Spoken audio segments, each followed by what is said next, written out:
And now it's the Saturday Morning Jukebox Legends Spotlight. Jon Russell and Rick Hickman with you here on the Saturday Morning Jukebox as we turn the Legends Spotlight on a gentleman who has had a solo career that has sold millions and millions of albums. He has acted in movies, landing roles as such acclaimed films as Catch-22, Carnal Knowledge, and Boxing Helena. He is in the Rock and Roll Hall of Fame, and as one half of a very famous duet has won 5 Grammy Awards.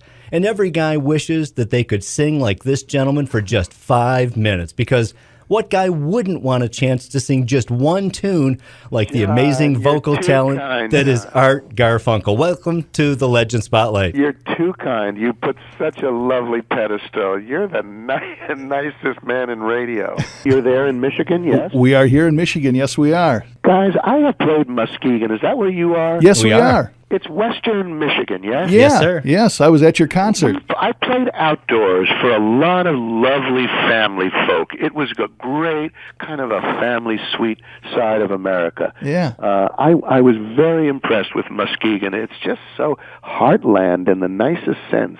I'm proud to be this lucky son of a gun who has a little bird in his throat and can sing all my life. I discovered it when I was 5, and when R&B, rhythm and blues, came to my Queens neighborhood through Alan Freed, and when Paul Simon brought his guitar rhythms around, I put these elements together and had a very lucky life, guys. I'm sitting in the railway station, got a ticket for my destination.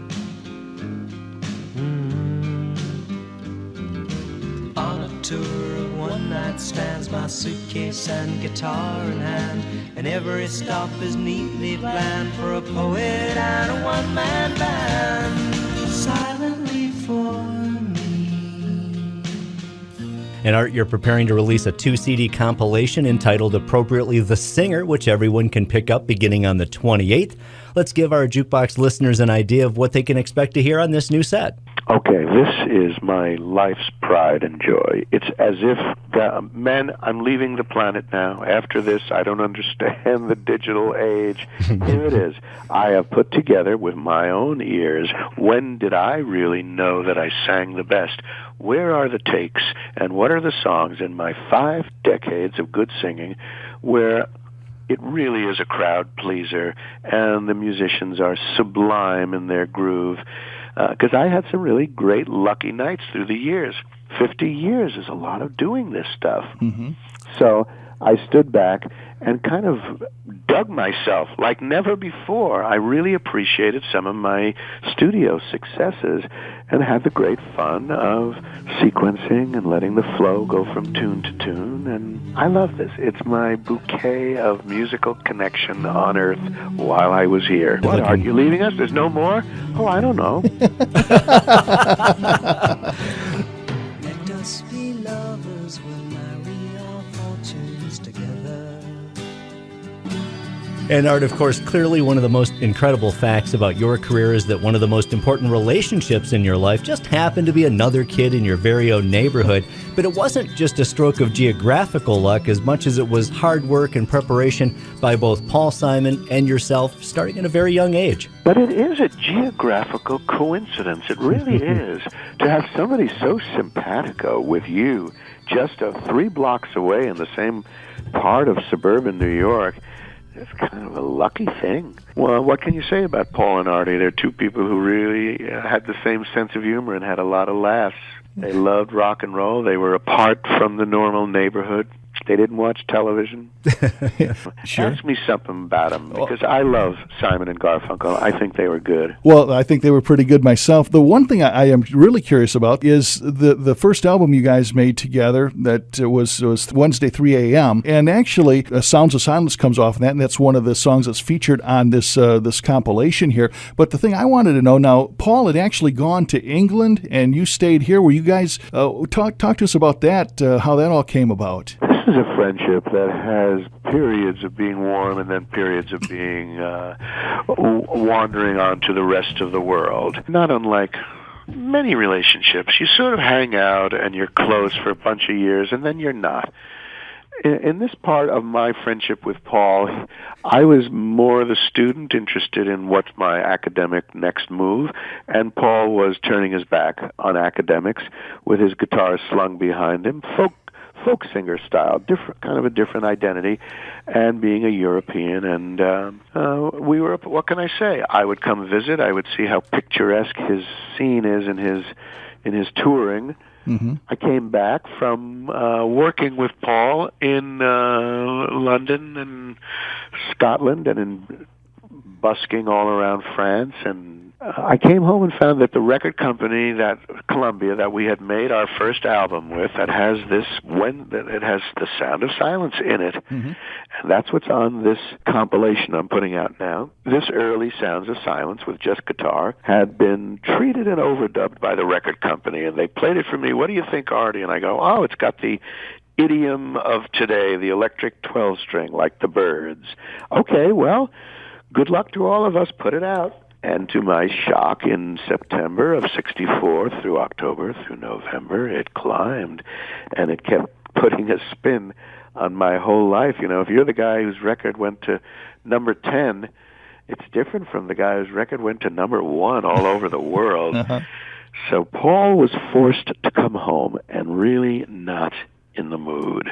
There's the interesting thing that runs through the years if you want to analyze. Uh-huh. Undercurrents in Simon and Garfunkel. Paul was really happy to not be Simon and Garfunkel at this point in his life. You might say The Sounds of Silence and its massive hit proportions was terribly inconvenient for my friends called Simon. It's a very important truth about how this group works. I'm not sure he ever got over the inconvenience. Hello, darkness, my old friend. I've come to talk with you again. Of silence. Talk to us about that. He was obviously the songwriter, but you were obviously the integral part to the voice and all that. How was the collaboration between you and Paul? I mean, would he come to you with a song and then you'd kind of work it out? How would that all work out, Artie? We thought we were record makers, not so much singers of songs, mm-hmm. but record makers. We made these things called 3-minute and 40-second sides.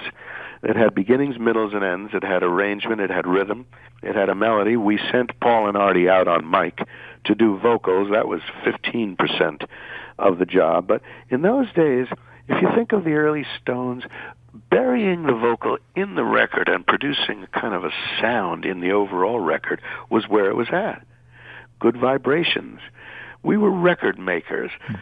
So we shared it, Paul and I and Roy. We kept cooking up ideas, overdubs. We brought in a sax. We said, let's have doubled saxes. Now let's double them and have them in harmony. Let's do like they did it in Joanne. Let's kill most of it, but keep that one little bit at the end of the middle age. Just fun and games. We always thought we were finding goodies and bringing them to Roy Halley, our studio engineer. For us, it was find these gems and bring them to Roy and knock his socks off. Roy became our third spoke in the wheel. In my little town, I grew up believing